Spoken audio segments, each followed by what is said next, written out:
28 bishani 11 ee November sanada 2017 waxaa loo ballansanaa caleemasaarka madaxweynaha dalkani Kenya ee Uhuru Kenyatta waxaana ka soo qayb galaya caleemasaarka madaxweynaha Kenyatta madax badan oo ka kala imaatay daafaha caalamka iyo kuwa dariska ka soo qayb galayso caleemasaarka madaxweynaha Uhuru Kenyatta waxaa kamid ah madaxweyne Maxamed Cabdullaahi Farmaajo oo matalayo Soomaaliya Yoweri Museveni oo ah madaxweynaha Uganda Lang Khan oo ah madaxweynaha Boston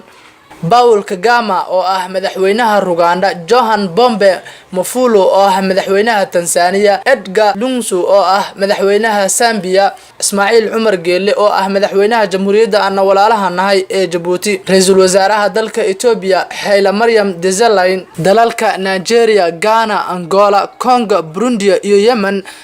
waxay soo diri doonaan ra'iisul wasaareyaal ama madaxweyne ku xigeenno